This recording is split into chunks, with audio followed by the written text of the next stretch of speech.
এই আরশটা সদ্যা পানির উপরে ছিল, মানে জগৎটাই পানিতে ডুবা ছিল, পানি ছাড়া আর দ্বিতীয় কিছু ছিল না। আল্লাহ তাআলা 30 লক্ষ ফিলার গাড়লেন পানির উপরে। আল্লাহু আকবার বলেন। পানির উপরে কত ফিলার গাড়লেন? 30 লক্ষ ফিলার গাড়লেন, খুঁড়া গাড়লেন শুধু পানির উপরে। এরপরে সেখানে আরশ তৈরি করলেন। যেরকম সুবহানাল্লাহ। মেরে ভাই ও দুস্থ বুজুর্গ, তাম পৃথিবী পানিতে ডুবা ছিল, আল্লাহর আরশটা তিনি পানির উপরে বানায় সেখানে তিনি থাকতেন। আল্লাহু আকবার। এরপরে তিনি ইচ্ছে করলেন জমি বানাবেন, পৃথিবী বানাবেন, এই জন্য পানির মধ্যে তিনি তরঙ্গ তৈরি করলেন, ঢেউ তৈরি করলেন। বাতাস দিয়ে কি তৈরি করলেন? ঢেউ তৈরি হলো। ঢেউ থেকে ফেনা তৈরি হলো। কি তৈরি হলো? ফেনার থেকে তিনি মাটি তৈরি করলেন। সর্বপ্রথম মাটি যেখানে তৈরি হলো ওইটা হলো বাইতুল্লাহ এলাকা, কাবা ঘর। যেরকম সুবহানাল্লাহ। বর্তমানে বাইতুল্লাহ যেখানে আছে, কাবা, মক্কার কাবা ঘরটা, এটা হলো পৃথিবীর নাবি। নাবি যেরকম শরীরের ঠিক মিডিল পয়েন্টে মাঝখানে, বাইতুল্লাহটা তাম পৃথিবীর নাবি মাঝখানে। যেরকম আল্লাহু আকবার। আল্লাহ প্রথম ওই জায়গাটাকে সাগরের ঢেউ থেকে ফেনা তৈরি করে, ফেনার থেকে মাটি তৈরি করে ওই ভূখণ্ডকে আগে বানাইলেন। এখন পানির উপরে বাসমান পৃথিবী, বুঝেন না, মাটি, এখন তো এটা নৌকার মতো এভাবে কাচ্চিত হয়। তখন আল্লাহ তাআলা এটা নড়াচড়া যেন না করে এই ভূমিকে স্থির করার জন্য ওয়াল জিবালা আরসাহা, তিনি পাহাড় বানায়া ফেরাক লাগিয়ে দিলেন। আল্লাহু আকবার। এই জন্য আরবের মধ্যে পাহাড় বেশি। কোন আরবের মধ্যে পাহাড় কি? সৌদি আরবে 8,500 পাহাড়। আল্লাহু আকবার বলেন। শুধু সৌদি আরবে কত পাহাড় আছে? 8,500 পাহাড়। তাম পৃথিবী মিলে 8,500 হবে না, এক শুধু কাবার আশপাশেই আছে 8,500 পাহাড়। আল্লাহু আকবার। এত পাহাড় কেন? আল্লাহ তাআলা ওই জায়গাটাকে প্রথম বানাইছেন। ওইটা পানির মধ্যে খেলতো, হেলতো, দুলতো, এটাকে স্থির করার জন্য, ওইটা কন্ট্রোলের জন্য প্যারাক বেশি মারতে হয়েছে। পাহাড়গুলোকে আল্লাহ প্যারাক হিসাবে ব্যবহার করছেন। ওয়াল জিবালা আরসাহা, আমি পাহাড়কে জমিনের জন্য আমি প্যারাক লাগিয়ে দিয়েছি। যেরকম আল্লাহু আকবার। স্থির হলো। স্থির হওয়ার পর এখানে আল্লাহ বাইতুল্লাহ বানালেন। সুবহানাল্লাহ। আল্লাহর ঘরটা ঠিক মিডিল পয়েন্টে বানালেন। তাম পৃথিবীর মানুষ চারদিক থেকে ওদিকে ফিরে নামাজ পড়বে, যাতে পৃথিবীর চারপাশ থেকে এটা সমান মিডিলে মাঝখানে হয়। সুবহানাল্লাহ। মেরে ভাই দোস্ত বুজুর্গ, আল্লাহ তাআলা সেখান থেকে জমিকে টান দিলেন, প্রসারিত করলেন। টেনে এক টানে কুদরতি হুকুমে 4 ভাগ থেকে 1 ভাগে স্থল বানাইলেন। আরো 3 ভাগ এখনো জলেই রয়ে গেছে। যেরকম আল্লাহু আকবার। পৃথিবী এখনো 3 ভাগ কি আছে? পানি আছে। 1 ভাগ মাত্র কি স্থল হয়েছে। এই স্থলভাগের ভিতরে আল্লাহ তাআলা এক জাতি তৈরি করলেন, এটাকে শাসন করার জন্য জিন জাতি। ওই জাতির নাম কি? আমি পৃথিবীর শুরু থেকে নিয়ে একবারে পৃথিবী ভেঙ্গে ফেলা পর্যন্ত যা ঘটবে এবং ঘটেছে এগুলোর একটা ম্যাপ আপনাদেরকে সংক্ষেপে শোনাবো। শুনতে রাজি আছেন ইনশাআল্লাহ? এই জাতীয় আনকমন ওয়াজ হয়তো আর কোনোদিন শুনেন নাই, আজকে সেটা শোনাইতে চাই। রাজি আছো মুসলমান? যারা দাঁড়িয়ে আছো তাড়াতাড়ি বসো। নামাজ, রোজা, সবে কদর, সবে বরাতর ওয়াজ, ইতিকাফ, তারাবি, সেহরি, এটি তো আরা বছর শুনছো, আরো শুনবা, ঠিক কিনা? ওইটাও দরকার আছে, কিন্তু এইটা আনকমন। এটা আমি বয়ান করছি খুব কম, 2-1 জায়গায় করছি কিনা বাংলাদেশে আর সারা হায়াতে। আজকে নিয়ত করলাম এখান থেকে আলোচনা করব, যেহেতু পরকালের বাড়িটা কাছে। কতক্ষণ ঠিক কিনা? পাশে একটা পরকালের বাড়ি আছে। কতক্ষণ ঠিক কিনা? মাটির বাড়ি, মাটির ঘর, আরে মাটির হবে বিছানা, আসো একা যাইবা গো একা, সঙ্গে কেহ যাবে না। কতক্ষণ ঠিক কিনা? এমন ঘরে যাইতে গো হবে যেই ঘরের নাই সাথী, এমন ঘরে রইতে গো হবে যেই ঘরের নাই বাতি। কতক্ষণ ঠিক কিনা? মেরে বায় দুস্থ বুজুর্গ, আল্লাহ তাআলা পানির থেকে ঢেউ তৈরি করলেন, ঢেউ থেকে ফেনা, ফেনার থেকে ভূমি, ভূমি হয়ে গেল 4 ভাগের 1 ভাগ। ভূমির মিডিলে তৈরি করলেন বাইতুল্লাহ। ভূমিকে শাসন করার জন্য তৈরি করলেন জিন জাতি। কি জাতি? জিনেরা এই ভূমির ভিতরে এমন অন্যায় অপরাধের সয়লাভ ঘটায় দেওয়া শুরু করলো। এত অপরাধ আর অন্যায়ের সয়লাভ ঘটায় দিল জিন পরীরা। তামাম পৃথিবীর মাটি পর্যন্ত অতিষ্ঠ হয়ে গেছে এদের অত্যাচারে। মাটি পর্যন্ত আল্লাহর দরবারে ফরিয়াদ করে, আল্লাহ জমিন পর্যন্ত সইতে পারতেছে না এদের জ্বালা, এদেরকে তুমি ধ্বংস করো, নতুন জাতি বানাও, শান্ত জাতি বানাও, শান্ত জাতি বানাও। তখন আমার আল্লাহ জিন জাতিকে নিধন করলেন ফেরেশতা দিয়া, ফেরেশতা জাতি বানাইলেন, ফেরেশতা দিয়া জিনদেরকে আশ্রয় মারলেন। জোরে কোন আল্লাহু আকবার। দ্বিতীয় বৃহত্তম জাতি ফেরেশতা জাতি, প্রথম বৃহত্তম জাতি হলো জিন জাতি। এদের অত্যাচারে জমিন যখন অতিষ্ঠ, আল্লাহ দ্বিতীয় বৃহত্তম জাতি ফেরেশতা জাতি বানাইলেন। আল্লাহু আকবার। বিরাট বৃহত্তম জাত। ফেরেশতা কত সংখ্যা আছে? আল্লাহ নবী সাল্লাল্লাহু আলাইহি সাল্লাম বলেন, আল্লাহর আরশটা ডেলি 70,000 ফেরেশতা তোয়াব করে সিরিয়াল ক্রমে। কিয়ামতের আগে একবার যারা সিরিয়াল পাইছে দ্বিতীয়বার আর পাবে না। আল্লাহু আকবার। এবার আন্দাজ করো দুনিয়ার মানুষ, আল্লাহর ফেরেশতা কত অসংখ্য অগণিত। এই মাঠে ডিউটি করতেছে ফেরেশতারা যে পরিমাণ, এটা দেখলো আমাদের চোখ কপালে উঠে যাইত। নবী বলেন ফেরেশতার কাঁধে ফেরেশতার কাঁধে ফেরেশতা হইতে হইতে আসমান লাগছে। জোরে কোন সুবহানাল্লাহ। চারপাশে ফেরেশতা, শুধু ফেরেশতা কি এক লাইন দাঁড়াইছে এরকম না, লাইন দিয়া বেষ্টন্ত করছে। এরপরে একটার মাথা আরেকটা, আরেকটার কাঁধে আরেকটা, এর পরেরটার কাঁধে আরেকটা, একবার আকাশ লাগছে। আল্লাহু আকবার। আকাশ পর্যন্ত দেয়াল হয়ে গেছে আজকের মাহফিল। ধরে কর আল্লাহু আকবার। এই জন্য অসংখ্য ফেরেশতার বিরাট বহর আমার আল্লাহ তৈরি করলেন। তৈরি করে জিনদেরকে সাগরে আশ্রয় মারলেন, পাহাড়ের উপর থেকে নিজে ফিক্কে মেরে মারলেন, আসার দিয়ে মারলেন, ঢেউয়ের তরঙ্গের মাঝে বাড়ি দিয়ে মারলেন, জলোচ্ছ্বাস দিয়ে এদেরকে ধ্বংস করলেন। ধ্বংস হয়ে গেল, শুধু একটা বিষ রয়ে গেছে, এটার নাম হলো ইবলিস। একটা বিষ রয়ে গেছে, ওইটারে মারে নাই আল্লাহ। এটা ছোট, দাড়ি টাড়ি উঠে নাই, দেখতে খুব সুন্দর। ফেরেশতারা কথা একটা থাক, সবটি তো মেরেই ফেলছে, এইটা শুধু থাক। এটার আমগোর সাথে নমাজ রোজা সব সিতু হিকাইয়া একবারে ভালো মানুষ বানাইলাম। কুজাতের সাথে যা কি মিললে জীবনে মানুষ হবে না, এটা জানা কথা, এটা পুরাতন কথা। কথা কোন ঠিক কিনা? কুজাত কোনোদিন জাতে আসে না। কথা কোন ঠিক কিনা? কুজাত সারা জীবন কুজাতেই থেকে যায়। ফেরেশতারা অনেক আদর করে এটারে ফালছে। ফালার পর নিজেদের সাথে রাইকে এমন নামাজ, এমন রোজা, এমন তসবিহ, এমন তাহলিল শিখাইছে, ফেরেশতারা পর্যন্ত ফেল হয়ে গেছে তার সামনে। ফেরেশতারা সব তার সামনে ছাত্র হয়ে গেছে। সে হয়ে গেছে মুআল্লিমুল মালাইকা, ফেরেশতাদের টিচার, উস্তাদ হয়ে গেছে ইবলিস। জোরে কোন আল্লাহু আকবার। মেরে ভাই ও দুস্থ বুজুর্গ, ফেরেশতা বানাইছে আমার আল্লাহ।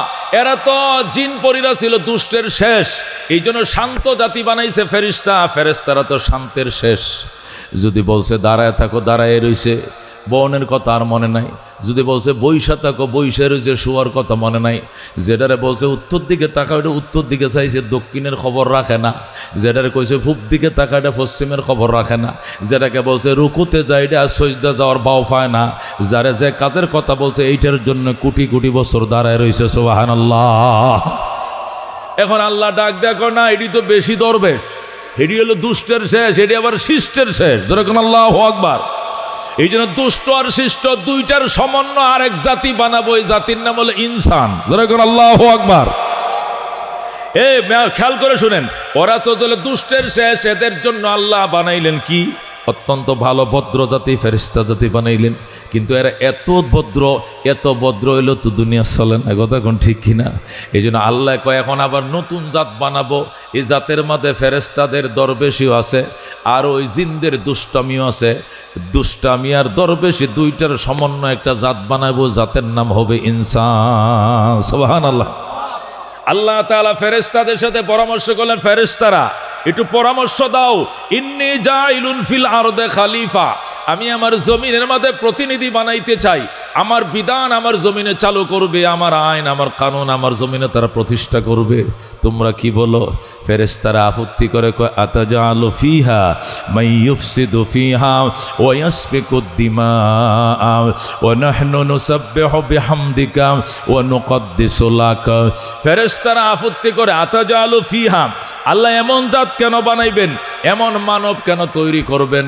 মাইয়ুফসিদু ফিহা, যারা জমিনের মধ্যে বিশৃঙ্খলা তৈরি করবে, ওয়ায়াসফিকুদ দিমা, এবং রক্তপাত ঘটাবে।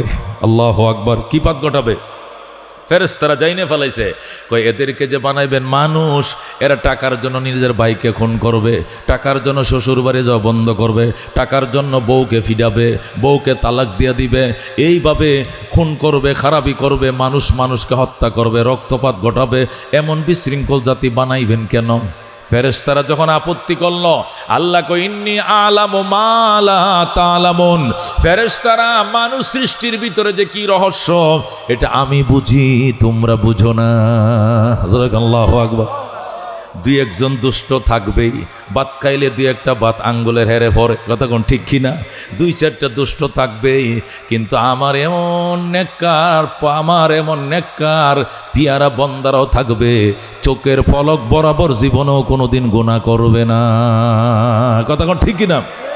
একটা সগীরা কোনোদিন করবে না, একটা সুন্নতের খেলাপ কোনোদিন করবে না, একটা মুস্তাহাব পর্যন্ত কোনোদিন ছুটবে না, এমন জীবন যাপনকারী বান্দা আমার অনেক থাকবে। এই জন্য মানুষ সৃষ্টির ভিতরে যে কি রহস্য এটা তোমরা বুঝো না, এটা আমি বুঝি। আল্লাহ তাআলা ফেরেশতাদের এই আপত্তিকে উপেক্ষা করেই বানাইলেন মানুষ। কি বানাইলেন? মানুষ বানাইলেন। বানাইয়া এবার মানুষের নাম হলো আদম। কি নাম রাখলেন? আদম রাখলেন। আদম ও আল্লামা আদম আল আসমা কুল্লাহা, আদমকে বানায়া পৃথিবীর সব জিনিসের নাম আদমরে শিখাইলেন। হযরত আদম আলাইহিস সালামকে 7 লক্ষ ভাষা শিখাইলেন। কয় লক্ষ? 7 লক্ষ ভাষা শিখাইলেন, পৃথিবীর সমস্ত জিনিসের নাম শিখাইলেন। শিখানোর পর এবার সুম্মা আরাদাহুম আলাল মালাইকা, খেয়াল করে শুনেন, ধারাবাহিক কিন্তু আলোচনা চলছে, পৃথিবীর সৃষ্টি শুরু থেকে একবার কিয়ামত পর্যন্ত যাবে, ঘন্টা 1.5 ঘন্টা লাগবে, শুনবেন তো ইনশাআল্লাহ। এটা আনকমন একটা বয়ান, খেয়াল করে শুনেন। হযরতে আদম আলাইহিস সালামকে বানাইলেন, বানায়া ও সুম্মা, এরপরে আল্লাহ বলেন ওয়া আল্লামা আদম আল আসমা কুল্লাহা, আদমকে সমস্ত জিনিসের নাম শিখাইলাম। আদম এটা কি গাছ? আম গাছ।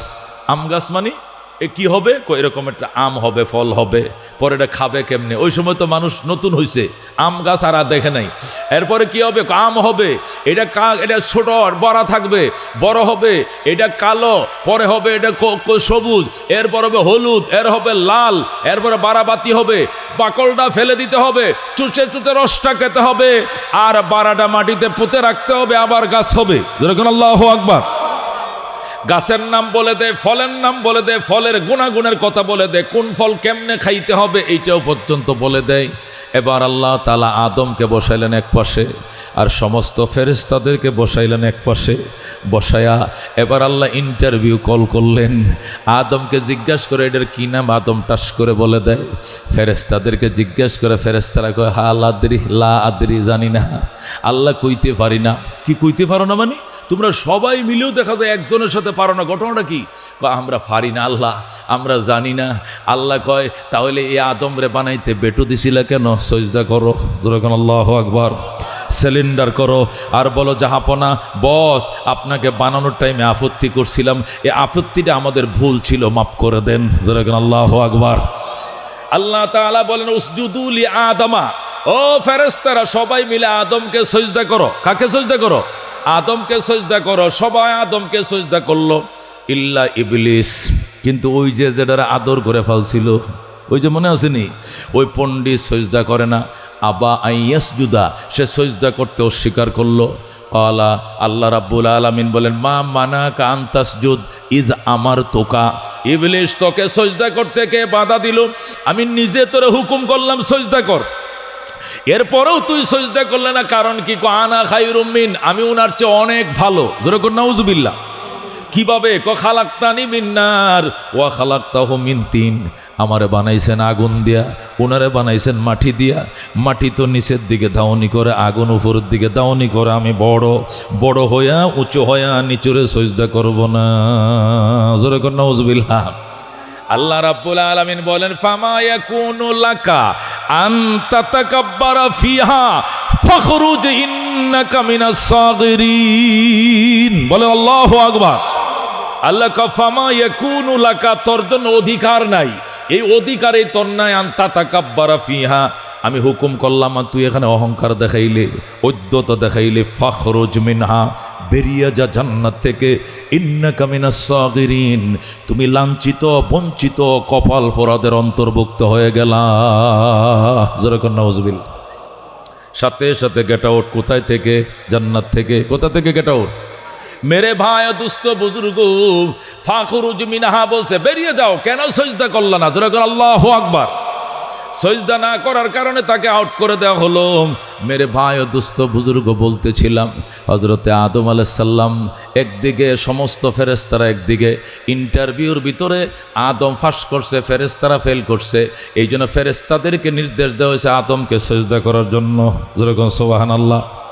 এখন প্রশ্ন, আদম মখলুক, ফেরেশতা মখলুক, এক মখলুক আরেক মখলুকে সজদা করবে কেন? সজদা করতে হয় খালেকরে, কতক্ষণ ঠিক কিনা? সজদা করতে হয় স্রষ্টারে। এই আদম সৃষ্টি, ফেরেশতাও সৃষ্টি, এক সৃষ্টি আরেক সৃষ্টিকে সজদা করা তো হারাম, কতক্ষণ ঠিক কিনা? তাহলে আল্লাহ আদমকে কেন সজদা করাইলেন? ফেরেশতা দিয়ে আদমরে সজদা করাইলেন কেন? তাহলে আমরা মাজারে সজদা করলে সমস্যা কি? ফেরেশতারা যদি আদমকে সজদা করতে পারে, তা আমরাও তো খাজা বাবারে, ল্যাংটা বাবারে সজদা করি, অসুবিধা কি? এরা যুক্তি দেয়, এটা জবাব দিতে হবে না? জবাব তো দিতে হবে না, এদের তো যুক্তি আছে যে আদম এক মখলুক, আল্লাহর সৃষ্টি, ফেরেশতা আল্লাহর সৃষ্টি, এক সৃষ্টি যদি আরেক সৃষ্টিকে সবাই মিললে সজদা করতে পারে, তা আমরাও মনে করেন ফাফি বন্দা, আমরা একজন আল্লাহ আল্লাহর কবরে যাই, ওনার কবরটারে সজদা করলে সমস্যাটা কোথায়? এটা প্রশ্ন, তাদের যুক্তি আছে, কিন্তু এটি ল্যাংটারা আট্রসিরাই কিন্তু দলিলগুলো দেয়, কতক্ষণ ঠিক কিনা? তখন জবাব দিতে হবে। মেরে ভাই দোস্ত বুজুর্গ, এক নম্বর জবাব হলো সজদা দুই প্রকার। কোন সজদা? ক প্রকার? একটার নাম সজদায়ে তাআব্বুদি, আর একটা সজদার নাম সজদায়ে তাহিয়া আরবিতে। একটার নাম সজদায়ে তাআব্বুদি মানে ইবাদতের সজদা, যে সজদা কপাল মাটিতে ঠেকায়া আল্লাহর পায়ের মাঝে কপাল রাইকে বলে সুবহান রাব্বিয়াল আলা, সুবহান রাব্বিয়াল আলা, সুবহান রাব্বিয়াল আলা, এটাকে বলে ইবাদতের সজদা। আর একটা হলো সজদায়ে তাহিয়া। তাহিয়া শব্দের অর্থ হলো অভিবাদন। তাহিয়া শব্দের অর্থ কি? অভিবাদন। অভিবাদন মানে বাদশার দরবারে দেখা যায় প্রজারা গেলে আদেশ করেন জাহাপনা কয় একটু মাথাটা একটু নোয়ায়, একটু আদেশ করেন জাহাপনা কয় একটু মাথাটা নোয়ায়, নোয়ায় কিনা? এই যে এইটা যে নোয়ায়, এটা হলো বাদশার দরবারের শাহী আদব বজায় আনছে সে। এটা কোনো বাদশারে কোনো সজদা করে নাই, কতক্ষণ ঠিক কিনা? আল্লাহ তাআলা ফেরেশতাদেরকে যে বলেছিলেন আদমকে সজদা করার জন্য, এটা করে কপাল মাটিতে ঠেকাইয়া কয় নাই, বরং বলছে একটু নমস্কার বলো, বস আপনার সামনে সিলিন্ডার, আপনার সাথে ইন্টারভিউতে আমরা সবাই মিলেও পারি নাই, অথচ আপনার সৃষ্টির বেলায় আমরা বেটু দিয়েছিলাম, আপত্তি করেছিলাম, এটা আমাদের ভুল ছিল, জাহাপনা মাফ করে দেন। এটা এরকম একটা সজদা, মানে আদমের সামনে ফেরেশতারা এই কথা স্বীকার করা যে আপনার সৃষ্টির শুরুতে পরামর্শ করেছিলেন আল্লাহ, আমরা বানাইতে নিরুৎসাহিত করেছিলাম, এই নিরুৎসাহিত করাটা আজকে ধরা খাইয়া গেছে, আপনার একার সাথে আমরা সবাই মিলে পারি নাই, এই জন্য মাফ করবেন জাহাপনা। এটা বলে মাথাটা একটু নত করা, এটা সজদা ইবাদতের সজদার মতো নয়, এটা মাথা নতর সজদা, এটা সম্মানের জন্য, এটা আদমের শরীয়তের মধ্যে জায়েজ ছিল, জোরে কোন সুবহানাল্লাহ। এটা ওই শরীয়তে জায়েজ ছিল, আমাদের শরীয়তের মধ্যে ওইটাও জায়েজ নাই। আমাদের শরীয়তের মধ্যে ইবাদতের সজদা হোক আর কি অভিবাদনের সজদা হোক, দুনো ধরনের সজদা আল্লাহর জন্য রিজার্ভ, যেরকম সুবহানাল্লাহ, অন্য কাহারও জন্য জায়েজ নাই। কিছু কিছু বিধান আছে অন্যান্য শরীয়তে জায়েজ আছে, আমাদের শরীয়তে হযরত ইউসুফ আলাইহিস সালামের শরীয়তের মধ্যে আদবের জন্য সজদা করা এটা জায়েজ ছিল। হযরতে ইউসুফ আলাইহিস সালামের আব্বা, ইউসুফ আলাইহিস সালামের আম্মা এবং তার 11 ভাই, এরা ইউসুফকে সজদা করেছে, এটা কোরআনের মধ্যে লেখাই আছে। আল্লাহ কোরআনের মধ্যে বলেন ইন্নী রাআইতু ফিল মানামে ইন্নী রাআইতু আহাদা আশারা কাওকাবান ওয়াশ শামসা ওয়াল কামারা রাআইতুহুম লি সাজিদিন, আমি দেখেছি 11টা তারকা এবং চন্দ্র সূর্য 2 জন এবং 11 জন, এই 13 জন মিলে আমি ইউসুফকে সজদা করে। যেরকম সুবহানাল্লাহ। এটা কেমনে করে ওইদিকে আমি আসতেছি, এটাও যাবে, যেহেতু আমি শেষ পর্যন্ত যাওয়ার নিয়ত করি, এই ঘটনাও আমার এই ঘটনার মধ্যে আলোচনার মধ্যে আসবে। যেরকম আল্লাহু আকবার। তাহলে আমার উত্তরটা কি? উত্তরটা হলো এই, আদম আলাইহিস সালামকে যে ফেরেশতারা সজদা করছিল, এটা ইবাদতের সজদা নয়। কি এর সজদা নয়? সাহায্য চাওয়ার সজদা নয়, মুশকিল কুশার সজদা নয়, সমস্যা দূর করার জন্য ফরিয়াদ করার সজদা নয়, বরং সিলিন্ডারের সজদা। সিলিন্ডার মাদি বস, আপনার সাথে আমাদের সাথে ইন্টারভিউ হয়েছিল, ইন্টারভিউতে আপনি পাস করছেন, আমরা ফেল করছি, আপনার সামনে সিলিন্ডার করলাম, আপনি আমাদের থেকে জ্ঞানী, আমরা জ্ঞানে আপনার থেকে কম, এটা বোঝানো হলো সেজদার অর্থ, অন্য কোনো অর্থ নয়। কথা কোন ঠিক কিনা? অথবা তার উত্তর এটাও দেওয়া যাইতে পারে, মুফাসসিরিন কেরাম লেখেন যে গায়রুল্লাহকে সিজদা করা হারাম, কিন্তু এখানে ফেরেশতাদেরকে নির্দেশ দেওয়া হয়েছে আদমকে সিজদা করার জন্য। এটা ফরজ হয়ে গেছে যে আল্লাহর হুকুমে অন্যদেরকে সিজদা করা হারাম, এই আল্লাহর হুকুম করার কারণে এখানে সিজদা করাটা ওয়াজিব হয়ে গেছিল। এখানে ফেরেশতা সিজদা না করে উপায় ছিল না, এটা বিশেষ একটা নির্দেশের কারণে ছিল। এই হুকুম অন্যান্যদের বেলা বলবৎ থাকবে না, এটা শুধু ফেরেশতাদের জন্য নির্ধারিত থাকবে। কথা কোন ঠিক কিনা? মেরে ভাই দুস্থ বুজুর্গম, হযরত আদম আলাইহিস সালাম অস্থির হয়ে গেলেন জান্নাতে। আল্লাহ বলেন এমন করছো কেন? কয় সাথী লাগবে। আল্লাহ তার বাম পাজরের হাড় কেটে সাথী বানাইলেন, নাম রাখলেন হাওয়া। কি বানাইলেন? হাওয়া। আদমকে একটা মূর্তির মতো বানায়া এখানে বাতাস ঢুকাইয়া দিছেন, রু ঢুকাইয়া দিছেন, কিন্তু হাওয়াকে মূর্তির মতো না বানায়া আদমের বাম পাজরের হাড় কাইটা বানাইছে। কারণ হলো আলাদা মূর্তি বানাইলে বুঝতো স্বামী আলাদা স্ত্রী আলাদা, কিন্তু হাড় কাটা বানাইছে বুঝাইছে স্বামী আর স্ত্রী আলাদা নয়, স্ত্রী এটা স্বামীর জন্য অর্ধাঙ্গিনী। কথা কোন ঠিক কিনা? স্ত্রী হলো স্বামীর অর্ধাঙ্গিনী, তার অঙ্গ কাইটা স্ত্রী বানাইছে। এই জন্য স্ত্রীর মান অভিমান বুঝতে হবে, তার সুখ দুঃখ বুঝতে হবে, তার অসুখ অসুবিধা বুঝতে হবে। বাত পাকাইতে দেরি হয়েছে, যে লাঠি দিয়ে গরুরে ফিটাইছো ওই লাঠি দিয়ে বউ ফিটানো শুরু করছো, এটা হবে না। কথা কোন ঠিক কিনা? তোমার সুখ দুঃখ যেরকম তুমি বুঝো, স্ত্রীর সুখ দুঃখ তোমাকে বুঝতে হবে, তার ভালোমন্দ বুঝতে হবে, তারও ডাক্তার দেখাইতে হবে, তাকে নিয়েও বেড়াইতে হবে, তার পছন্দ শাড়ি কিনে দিতে হবে, তার উপরে জুলুম করা যাবে না। এই জন্য আলাদা কেউ না। স্ত্রী তোমার অঙ্গের মূল্য তোমার কাছে যেমন, স্ত্রীর মূল্য তোমার কাছে তেমন থাকবে। স্ত্রী তোমার অর্ধাঙ্গিনী। কথা কোন ঠিক কিনা? মেরে ভাই দুস্থ বুজুর্গ, এবার আল্লাহ বললেন আদম হাওয়া তোমরা দুইজনে আরামসে খাও। ওইটারে বাইর করে দিছি। কোনটারে বাইর করে দিছে? ইবলিসে তো বাইর করে দিছে। ইবলিস জান্নাতের জানালার বাহিরে, আদম হাওয়া হলো জান্নাতের জানালার ভিতরে। ওনারা এসির ভিতরে, আইডিয়া হইলো গরমে বাইরে ঘুরতেছে। আল্লাহ ডাক দেয়া কয় কুলা মিনহা রাগাদান হাইসু শিফাকুলা মিনহা রাগাদান হাইসু শিতুমা।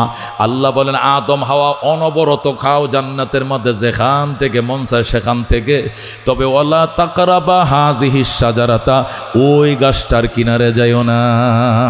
পুরা জান্নাতে যেখান থেকে খুশি সেখান থেকে খাও, যে কোনো ফলমূল খাইতে মন চাও, কিন্তু ওই যে ব্যারিকেড দাও, বেড়া দাও একটা গাছ, ওই গাছ খাওয়া দূরের কথা, কিনারেও যাইও না। যেরকম আল্লাহু আকবার। আদম আর হাওয়া তারা স্বামী স্ত্রী গোটা জান্নাতে ঘুরে আর খায়, ওই গাছের দিকে তাকায়ও না, কাছেও যায় না। এখন ইবলিস বাইর থেকে ষড়যন্ত্র শুরু করছে। ভাই সাহেব একটু শুনেন, কেমন আছেন? ভালোই আছি আল্লাহ দিলে। তুই কেমন আছিস? আমি বলা না, আমার তো গেট আউট করে দিছে। তা এখন কি ব্যাপারটা কি? ব্যাপার হইলো যে আরামে আছেন আদম, আপনারা স্বামী স্ত্রী এখানে থাকবেন না বের হয়ে যাবেন? কয় এখান থেকে কেন বের হবো বেটা, যে শান্তির জায়গা, খালি যেখান থেকে মন চায় এখান থেকে খাওয়া যায়।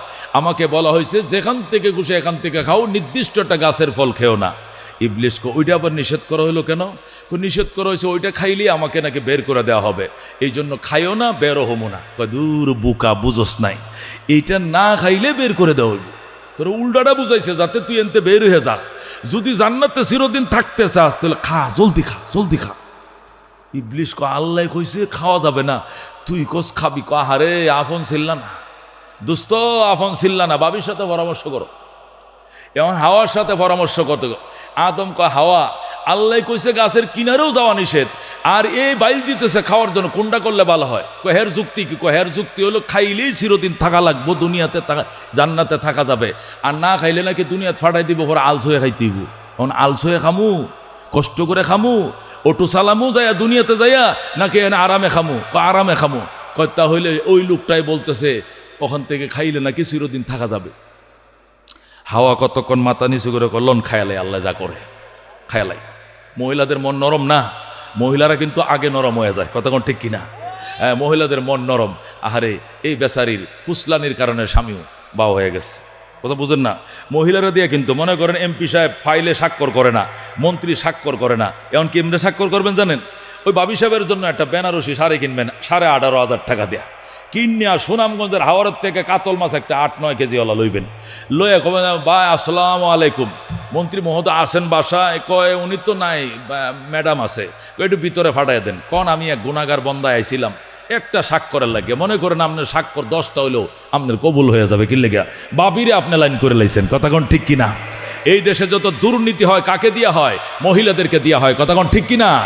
পুরুষরা তাও একটু অ্যাক্টিভ থাকে, কিন্তু বউয়ের কারণে আর শেষ পর্যন্ত ঠিক থাকতে পারে না। কথা কোন ঠিক কিনা? হযরত আদম আলাইহিস সালাম অ্যাক্টিভ ছিলেন, খাবেন না, কিন্তু ওই বুড়ির বুদ্ধি ফায়া পরে কয় আল্লাহ ভরসা, খাই দেখি। আহারে শুধু খাইতে দেরি রে বাবা, একবার ফরনের জ্যান্ত কাপড়গুলো সাথে সাথে অটোমেটিক খুলে পড়ে গেছে, ল্যাংটা হয়ে গেছে। তো ওখানে তো আর মানুষ নেই, মানুষ কয়জন? তারা দুইজনেই। আদমের পরনের কাপড়টি খুলে গেছে, হাওয়ারটি খুলে গেছে। এখন লজ্জায় কি করবে? হাওয়াতে এইভাবে একবারে লজ্জায় আদম শিগগির তাড়াতাড়ি গাছের পাতা পড়ো। হাওয়া যায় 5টা পাতা করছে, বড় বড় কলা পাতা 5টা ছিঁড়ছে, সিরিয়া গাছের পাতা দিয়ে লজ্জাস্থান ডাকছে। আদম পড়ছে কটা? 3টে। হাওয়া পড়ছে কটা? 5টা। এই 3 কাপড় লয়ে আইছে আদম দুনিয়াতে শ্রীলঙ্কার শরণদ্বীপে, আর হাওয়া আসছে সৌদি আরবের জেদ্দায়। যেরকম আল্লাহু আকবার। এই 3 কাপড় নিয়ে আইছে পুরুষে, এই জন্য দুনিয়াতে বিদায় নেওয়ার টাইমে, জান্নাতে যাওয়ার টাইমে আবারও 3 কাপড়ে ভরায় দেওয়া লাগে। যেরকম সুবহানাল্লাহ। আর 5 কাপড় নিয়ে আইছে আমগো দাদি হজরতে হাওয়া আলাইহিস সালাম। 5টা কাপড় পরে আইছে, এই জন্য বিদায় দেওয়ার বেলা মহিলাদেরকে আবার 5 কাপড় পরে এই বিদায় দিতে হয়। এটাই হলো 3 আর 5-এর রহস্য। যেরকম সুবহানাল্লাহ। মেরে ভাই ও দুস্থ বুজুর্গম, হজরতে আদমকে ফালাইলো শ্রীলঙ্কার শরণদ্বীপে, আর হাওয়াকে ফালাইলো জেদ্দা। জাদ্দাতুন মানে দাদি, জাদ্দাতুন মানে দাদিমা, গ্র্যান্ড মাদার বলা হয়। গ্র্যান্ড মাদার, নানি বা দাদি, দুইটাকে গ্র্যান্ড ফাদার দাদি, গ্র্যান্ড মাদার কি নানি, এটাকে আরবিতে বলা হয় জাদ্দা। জাদ্দা মানে দাদি। যেহেতু হাওয়া আমাদের দাদি, হজরতে হাওয়া আমাদের নানি, উনি আমাদের পূর্বপুরুষদের মধ্যে প্রথম মেয়ে, উনি আমাদের দাদি লাগে। এই জন্য চিরদিনের জন্য ওই এলাকাটাকে জাদ্দাতুন নাম দিয়ে জেদ্দা রাখছে। যেরকম সুবহানাল্লাহ। এই জন্য জেদ্দা জেদ্দা হয়েছে। জেদ্দা এটা জাদ্দাতুন ছিল, জিমের মধ্যে জবর ছিল, এটাকে জের দিছে, বুঝেন না? আকার ছিল, এটাকে একার দেয় জেদ্দা লেখে আর কি। মূল শব্দ হলো জাদ্দা। জাদ্দা জাদ্দা মানে দাদি, গ্র্যান্ড মাদার। যেরকম আল্লাহু আকবার। মেরে ভাই দুস্থ বুজুর্গ, হযরতে আদম আলাইহিস সালাম, আল্লাহ বলছে খাইও না, আর ইবলিশে বলছে খাও। কারটা শুনছে? এটা তো শুনতে তো খারাপ লাগে, কথা কোন ঠিক কিনা? একজন আল্লাহর পয়গম্বর হয়ে আল্লাহর হুকুমটা না মাইনা দুশ্মনেরটা মানলো কেন? প্রশ্ন আসে কিনা? এটা একটা জবাব দেওয়া লাগবে না? এটা তো জবাব দিতে হবে, না হলে তো একটা পয়গম্বরের উপরে দোষ এসে যায় যে একটা নবী, আল্লাহর প্রিয়তম একটা বন্দা, ওনাকে আল্লাহ বলছে এই গাছের কাছেও যাইও না, আর ইবলিশে বাহির দিয়ে বুদ্ধি দিতেছে, কয় যাও খাও খাও। এ খালি দুশ্মনে বললে খাইতে হবে, আল্লাহকে বললে দুশ্মনের কথা মানা যাবে? উনি খাইলেন কেন? কয় ওয়াইফের কথা। ওয়াইফের কথা বললি 10 জনে বললো তো খাওয়া ঠিক হয় নাই, এই কামটা উনি করলেন কেন? আল্লাহু আকবার। হযরত আদম আলাইহিস সালামকে হযরত মূসা আলাইহিস সালাম একদিন ধরছে রূহের জগতে। যেরকম সুবহানাল্লাহ। হাদিসটা বুখারী মুসলিম 2 কিতাবের মধ্যে আছে, মুত্তাফাকুন আলাই, মানে রিওয়ায়াতটা বুখারীতেও আছে, মুসলিমে আছে। হযরত আদম আলাইহিস সালামকে একদিন হযরত মূসা আলাইহিস সালাম এক জায়গায় রূহের জগতে পাইলেন। পায়া জিজ্ঞাসা করতেছেন, আব্বা কামটা তো ভালো করছেন না? আপনি কি কামটা ভালো করছি না? বাপের সাথে অনেকদিন পরে দেয়া সালাম কালাম না দেয়া তুই গপ্প একটা শুরু করছিস, কামটা ভালো করছিস, কি খারাপটা করছি আমি? বাপের সাথে কথাবার্তা একটু আদব কায়দা করে কোয়া লাগে না? কয় সব ঠিক আছে, আদব কায়দাও ঠিক আছে। মূসা গরম মানুষ, জানেন না? আমি তো আল্লাহর সাথে কথাবার্তা বলে অভ্যাস, বাপটা বেতা গুনি না। যেরকম আল্লাহু আকবার। আল্লাহ কইছে খাওয়া যাবে না, আপনি খাইলেন কার কথায়? তো আদম বাবা ফুতের কাছে আটকে গেছে কিনা? ফুত তো বুঝুন ডিয়ারিং ফুত, মূসা আলাইহিস সালাম কালিমুল্লাহ। যেরকম আল্লাহু আকবার। হযরত আদম আলাইহিস সালামকে আতালুমুনি, আরে মূসা তুই একজন এত বড় জলিলুল কদর আল্লাহর নবী হইয়া তুই আমারে এইভাবে শরমটা দিলে মানুষের সামনে? এই মূসা তুই কে তাকদীর বিশ্বাস করস না? করি তো। তাকদীরে বিশ্বাস করাটা তো ঈমানের অঙ্গ। আমানতু বিল কাদরে খাইরিহি ওয়া শাররিহি মিনাল্লাহ তাআলা। আমি ভালো মন্দ তকদির এটা আল্লাহর পক্ষ থেকে হয়, আমি বিশ্বাস করলাম। এটা কি তো শরীয়তে নাই? আছে তো। এটা বিশ্বাস করে করি তো ভাগ্য বিশ্বাস করে করি। আমি আদমরে বানানোর 50,000 বছর আগে আমার ভাগ্যে লেখা ছিল গন্ধম গাছও বানাইবো, আমারও বানাইবো, হারাদিন না করব, এরপরে আমি খামু, এরপরে আমার বংশ থেকে রহমতুল্লিল আলামিন দুনিয়াতে আসবে। যেরকম সুবহানাল্লাহ। বেটা ভাগ্যরে যদি বিশ্বাস করতে গালি দিলে ভাগ্যরে দে, বাপেরা গেলে স্কিল লেগে বেটা বাপ চিনস না বেটা? আন্দাজে মানুষের সামনে বাপেরা মন্দসারি খরচ। ফাহাজ্জা আদম মূসা, হাদিসের শব্দ এরকম, ফাহাজ্জা আদম মূসা, বিজয় লাভ করলেন আদম বিতর্ক অনুষ্ঠানে মূসার উপরে। যেরকম আল্লাহু আকবার। মানে বাবা এখানে বিজয়ী হয়েছে, ছেলে নিস্তব্ধ হয়ে গেছে, আর কোনো প্রতি উত্তর দিতে পারে নাই। যেরকম আল্লাহু আকবার। এটা একটা কথা, তাকদীরের ব্যাপার। তারপরও তো শুনতে খারাপ লাগে যে আল্লাহ না করলো খেও না, আর ইবলিশ এগুলো খাও, এটা আল্লাহটা বাদ দিয়ে ইবলিশের দেখা, এটা সাধারণ পাবলিক হইলেও মানতাম একজন নবীকে কামটা করতে পারে, কথা কোন ঠিক কিনা? প্রশ্ন থেকে যায়। আল্লামা একজন বিখ্যাত বুজুর্গ বড় মাপের আলেম উনি লিখতেছে, আসলে ঘটনা কি জানেন? আদম আলাইহিস সালাম জিজ্ঞাসা করছিল, আচ্ছা যদি আমি খাইয়েই ফেলাই এখানে, এই ইবলিশ শুন, আমি যদি খাই পরে পরিণতিটা কি হবো? পরিণতি মনে করেন এখান থেকে বলে আমি আশা করি, বাইরে হয়ে গেলে পরে কি হবে? বাইর হইলে পরে এক জায়গায় যাবেন আপনি, আর এক জায়গায় যাবে হাওয়া, অনেকদিন একজনকে আরেকজন খোঁজাখুঁজি করবেন, পরে খোঁজাখুঁজি হওয়ার পরে আবার একজন আরেকজনকে পাবেন, পাওয়ার পরে আপনাদের মধ্যে মিলন হবে, আপনাদের ঘর থেকে সন্তান হবে, সন্তান হইতে হইতে আপনার প্রজন্ম থেকে একদিন রহমতুল্লিল আলামিন জন্ম নেবেন, যিনি পৃথিবীর সৃষ্টির মূল রহস্য। জোরে বলেন আল্লাহু আকবার। আদম আলাইহিস সালাম কয়, দুনিয়াতে যাওয়ার কারণে যদি হাওয়ার সাথে মিলন হয়ে আমার সন্তান হয়, আর সেই আওলাদ থেকে রহমতুল্লিল আলামিন আসে, তাহলে তোর কইলে খামো, তবু রহমতুল্লিল আলামিন দুনিয়াতে আহোক আহোক আহোক। জোরে বলেন আল্লাহু আকবার।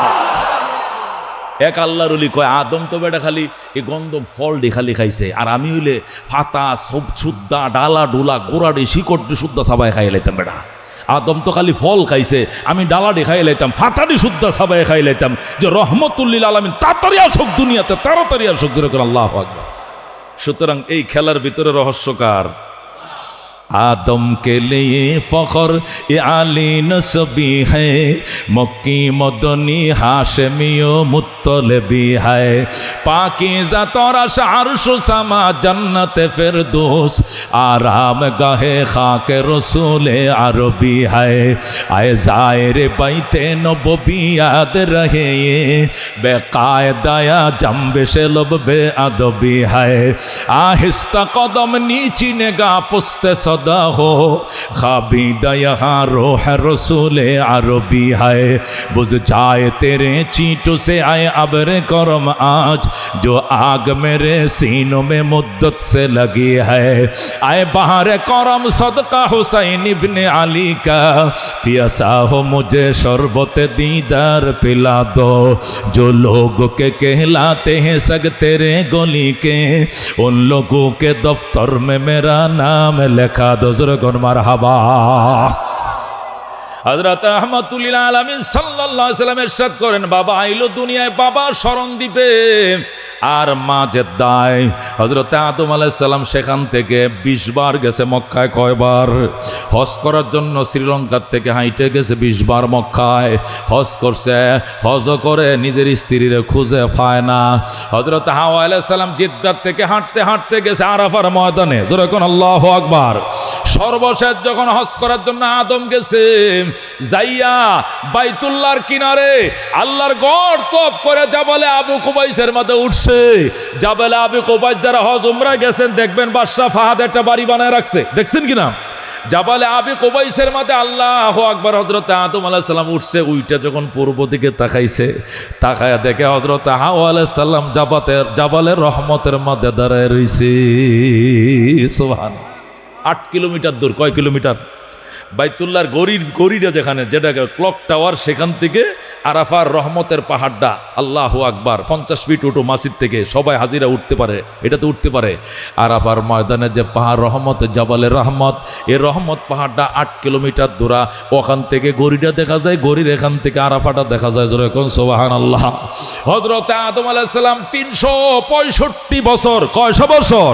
350 বছরের থেকে বেশি একটাই দোয়া, রব্বানা যালামনা আনফুসানা ওয়া ইল্লাম তাগফির লানা ওয়া তারহামনা লানাকুনান্না মিনাল খাসিরিন বলে কাঁদতে শুরু করলেন। কাঁদতে এখানে জাবালে আবু কুবাইসের উপর উঠলেন। উঠে চারদিকে টস মারতেছেন, হাওয়ারে পাওয়া যায় কিনা দেখি। হঠাৎ করে দেখে একটা মহিলা ওই জাবালে রহমতে দাঁড়ায় কান্দে, আল্লাহ আমার জান্নাতের স্বামীরে আমারে মিলায়া দাও, মিলায়া দাও, মিলায়া দাও। জোরে কর আল্লাহু আকবার। হযরত হাওয়া ওই যে ফিলারটা দেখবেন জাবালে রহমতের উপর একটা খাম্বা আছে, একটা খাম্বা উঠা, ওখানে দাঁড়ায় ওই আল্লাহর ঘরের দিকে ফিরে পশ্চিম দিকে কেবলার দিকে ফিরে আল্লাহ আমার জান্নাতে স্বামী আমার মিলে দাও। আর আদম বলে আমার জীবন সঙ্গীরে আমার মিলে দাও। একজন আরেকজনের চোখে চোখ পড়ে যায়। সুবহানাল্লাহ। হযরত আদম আলাইহিস সালাম হাওয়াটাকে আসো আসো স্বামী আসো। হযরত আদম পাহাড় থেকে নেমে দিছে দৌড় যায় ওই পাহাড়ের মধ্যে দুইজনে যাইয়া একসাথে হাত পেতে কর রব্বানা যালামনা আনফুসানা ওয়া ইল্লাম তাগফির লানা ওয়া তারহামনা লানাকুনান্না মিনাল খাসিরিন। রাহমাতুল লিল আলামিনের দোহাই দিয়ে আল্লাহর দরবারে এমন কান্না শুরু করছে। আল্লাহ কয় যা আদম তোরা দুইজনকে মাফ করে দিলাম। যখন আল্লাহু আকবার। আল্লাহ তাদেরকে ক্ষমা করে দিলেন। হযরতে আদম আলাইহিস সালাম এখন মক্কায় বসবাস শুরু করলেন, যেখানে শয়তানকে পাথর মারে জমরাত, যেখানে জমরাত পাথর মারে ওই জমরাতের সামনে একটা সুন্দর মসজিদ আছে। এটাতে কোনো নামাজ হয় না, বানায় রাখছে, শুধু এখানে কি হয় তালা মারাই থাকে। এই জমরাত মসজিদের এদিকে গাড়িগুলো ঢুকে, অনেকে যারা গাড়িতে আসে পাথর মারার জন্য অনেকে হেঁটে আসে। ওখানে আদম আলাইহিস সালাম বাড়ি বানাইলেন, থাকতে শুরু করলেন। আদম হাওয়ার মিলনে 20 জোড়া সন্তান হয়েছে। কয় জোড়া? 20 জোড়া। প্রত্যেকবার একটা ছেলে একটা মেয়ে একসাথে, একটা ছেলে একটা মেয়ে একসাথে, এভাবে 20টা জোড়া সন্তান হয়েছে, মানে 40টা। কটা? আগের ঘরের ছেলের সাথে পরের জোড়ার মেয়ের সাথে বিয়ার ব্যবস্থা করলেন, শেষ হলো। এরপরে 21তম আরেকটা সন্তান হলো। এখন আর মেয়ে নাই, শুধু ছেলে। ওই ছেলের নাম হযরতে শীষ আলাইহিস সালাম। জোরে কোন সুবহানাল্লাহ। শীষের কোনো জুরি নাই, শীষ একা হয়েছে 21তম সন্তান। আগে 20তম সন্তানের মধ্যে 40টা, দুইটা করে, একটা ছেলে একটা মেয়ে। 21তম আদমের ঘরে শুধু ছেলে হয়েছে শীষ। আল্লাহ তাআলার দরবারে শীষ দোয়া করে, আল্লাহ আমার আগের ভাই বোনগুলো পরস্পরে বিয়ে হয়েছে, আমার তো কোনো বোন নাই, আমার জীবন সঙ্গিনী কাকে বানাবো? হযরতে আদম শুনছে, শুইনে কয় আল্লাহ আমার নবুয়তের ওয়ারিসদার যদি তাকে বানাও, জান্নাতের হুরের সাথে বিয়ের ব্যবস্থা করবো। জোরে কোন সুবহানাল্লাহ। আদম কান্দে, আল্লাহ আমি দুর্বল হয়ে গেছি, নবুয়তের ওয়ারিস বহন করার মতো আগের 20টা ছেলের ভিতরে যোগ্যতা নাই, এই যোগ্যতা আমার শীষের ভিতরে আছে। আল্লাহ তুমি তারা নবুয়ত দাও। আল্লাহ হযরতে শীষ আলাইহিস সালামকে নবুয়ত দিলেন, নবী হয়ে গেলেন। আদমের শরীয়তের ধারক বাহক তিনি হয়ে গেলেন। হযরতে আদম আলাইহিস সালাম দোয়া করলেন, আল্লাহ হজে যামু, এটাই মনে হয় জীবনের শেষ হজ, এবার হজ করবো। হজে যাওয়ার আগে জান্নাতের ফলমূল খাইতে মন চাইছিল। দীর্ঘদিন জান্নাতে ফল খাইছিলাম, এখনো জিহ্বায় লাইগে রয়েছে, কিছু ফলমূল দিয়া ফাটান। আল্লাহ তাআলা জান্নাতের হুর দিয়া খাঞ্চা ভরে ফল ফাটাইছে, ঝুরি ভরে। হযরতে আদম কয়, মা তুমি কে? আমি জান্নাতের হুর। তুমি আসছো কই? যে ফল খাইতে চাইছিলেন, আল্লাহ জান্নাতের ফল দিয়ে ফাটাইছে। আদম আল্লাহরে টেলিফোন করে কয়, আল্লাহ এই মেয়ে আর আকাশে যাবে না, আমার শীষের সাথে বিয়ে করায় দিলাম। আল্লাহু আকবার। ওই হুরের সাথে হযরতে শীষের বিয়ে হয়। এরপরে হযরতে আদম ইন্তেকাল করলেন, শীষ আলাইহিস সালাম নবী হলেন। শীষের ঘরে হযরতে নূহ আলাইহিস সালামের জন্ম নিলেন। জোরে আল্লাহু আকবার। হযরত নূহ আলাইহিস সালাম নবী হলেন। নূহ আলাইহিস সালাম 950 বছর দাওয়াত দিলেন। কয়শো বছর? 950 বছর দাওয়াত দেওয়ার পর মাত্র 70 জন পুরুষ মুসলমান হয়েছে, আর 12 জন নারী মুসলমান হয়েছে। 70 আর 12 কত? 82। কত? 82 জন মুসলমান হয়েছে। এরপরে আর মুসলমান হয় না, দাওয়াত দিছে 950। জোরে কোন আল্লাহু আকবার। এখন তো মুসলমান হওয়া দূরের কথা। আদম যদি দাওয়াত দেয় সকালে কোনোদিন আসবা না। আদম হযরতে নূহ আলাইহিস সালাম গেছে দুপুরে, আগে আইতে না করছি না? আপনি সকালে আইতে না করছেন, আপনি দুপুরেও না করছেন? আমি তো দুপুর আইছি। দুপুরে কোনোদিন আসবেন না, বিকালে গেছে। হ্যাঁ আপনারা দুপুরে আসতে না করছি না? এখন কি দুপুরে 4টা বাজে, বিকাল না আসর আজান দিছে। বিকালেও আর আসবেন না কোনো দিন, সন্ধ্যা সময় গেছে। এখন আসছেন কি লেগে? আপনি বিকালে আইতে না করছেন, সন্ধ্যাও কি না করছেন? সন্ধ্যা আসবে না কোনো দিন। গভীর রাত্রে গেছে, এশার টাইমে, এখন আসছেন কেন? এখনও আসবেন না। এইভাবে যখনই যায় বারণ করে। জালো আসাবিয়াহুম ফি আযানিহিম। হযরতে নূহ আলাইহিস সালামের দাওয়াত শুনে কওমে নূহ কানের মধ্যে ডিয়া লাগায় রাখে, কাপড় দিয়ে ছাপ দিয়ে রাখে, যাতে নবীর কথা শোনা না যায়। জোরে কর নাউজুবিল্লাহ। কাপড় দিয়ে ডিয়া লাগা, আঙ্গুল দিয়ে ছাপ দিয়ে রাখে যাতে পয়গম্বর দাওয়াত শোনা না যায়। এইভাবে বেয়াদবি করছে, এরপরেও নূহ বদদুয়া করে নাই। আর একদিন করছে কি, হযরত নূহ আলাইহিস সালামের রান্না খাবারগুলো নিয়ে খাইছে, খাইয়া এটার মধ্যে ফসরাব পায়খানা করে ডেকসি ফাতিলগুলো থুয়ে গেছে। জোরে করে নাউজুবিল্লাহ। আল্লাহর পয়গম্বর ডাক দেয়, আল্লাহ আমি আর সহ্য করতে পারি না, এদের বেয়াদবি সীমা ছেড়ে গিয়েছে, আল্লাহ তোমার কাছে বিচার দিলাম। আল্লাহকে বদদুয়াটা করে ফেলাইলেন। আর কত 950 বছর জিন্দেগি পার করছি। আল্লাহ কলা তুখাতিবনি ফিল্লাযিনা যালামু ইন্নাহুম মুগরাকুন। আল্লাহু আকবার। আমার বন্ধু পরে কিন্তু কাইদেন না, এটার বাবার তো এরকম, পরে কিন্তু কাইদেন না জালেমদের ব্যাপারে। ইন্নাহুম মুগরাকুন, এরা নিশ্চিত ডুবে মারা যাবে। যেরকম আল্লাহু আকবার। ইন্নাহুম মুগরাকুন মানে এরা কি নিশ্চিত প্লাবিত হবে। প্লাবিত হবে বুঝেন মানে বন্যায় প্লাবিত হয়ে মারা যাবে। হযরত নূহ কয় না আমি কিছুই কমু না। সাথে সাথে বন্যা শুরু হয়ে যায়। মাত্র 82 জন সদস্য যারা কালমা পড়ছিল এরাই শুধু নৌকায় উঠছে। জোড়ায় জোড়ায় প্রাণীরা পশুরা নৌকায় উঠছে, আর কাউকে নৌকায় উঠানো হয় নাই। নূহ আলাইহিস সালামের ছেলে কেনান হেঁটেও নৌকায় উঠে নাই। আল্লাহর নবী ডাক দিয়ে কয় ইরকাব মানা, আদরের সন্তান আমগো সাথে নৌকায় উঠো। নৌকায় উঠবো না, কই যাইবা? বন্যা হচ্ছে কিন্তু দেখো।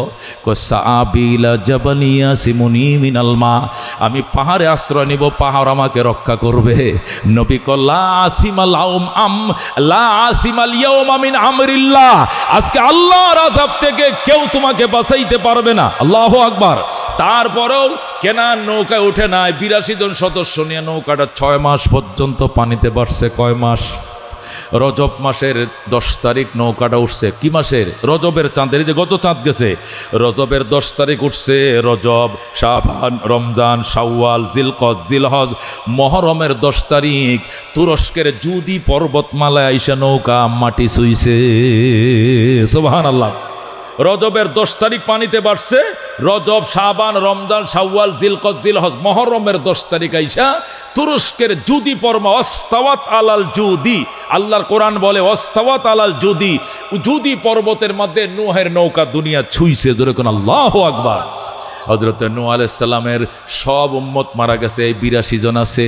এর মধ্যে নূহ আলাইহিস সালাম 3 জন ছেলে ছিল। একজনের নাম ছিল হাম, আরেকজনের সাম, আরেকজনের নাম ছিল ইয়াফেজ। হাম, সাম, ইয়াফেজ। কজন ছেলে? হাম, সাম, ইয়াফেজ।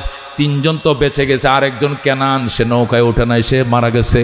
এই হাম, সাম, ইয়াফেজের বংশ দিয়ে আল্লাহ আবার কোটি কোটি উম্মত বানাইছে। যেরকম আল্লাহু আকবার। হযরত নূহ আলাইহিস সালাম মারা গেলেন। নূহ আলাইহিস সালামের বংশ থেকে ইব্রাহিম আলাইহিস সালাম দুনিয়াতে আসলেন। যেরকম আল্লাহু আকবার।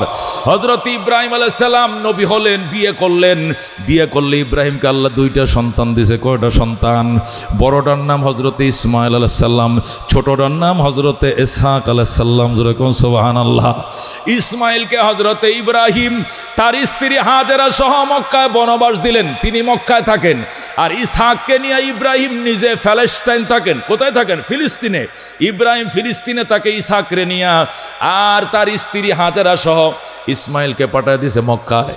উনি মক্কায় থাকে, সেখানে তার বংশধর, সেখানে ইসমাইলের বিয়া শাদী, সেখান থেকেই রহমতুল্লিল আলামিন ইসমাইলের বংশ থেকে দুনিয়াতে আসছে। আমাদের নবী হলো বনি ইসমাইলের বংশধর। হযরত ইসহাক আলাইহিস সালাম থাকতেন ফিলিস্তিন। ইব্রাহিম আলাইহিস সালাম ইসহাককে বিয়ে করাইছেন। ইসহাকের করতে ছেলে হইছে, নাম রাখছেন ইয়াকুব। জোরে কোন আল্লাহু আকবার। কি আমি কি শেষ দিকে যাব না? যাবো তো, কিয়ামতের আগের দিকে যাবনি? শুনতে রাজি আছো মুসলমান? ইনশাআল্লাহ। একটু সময় তো দিতে হবে, অস্থির হবেন না তো ইনশাআল্লাহ।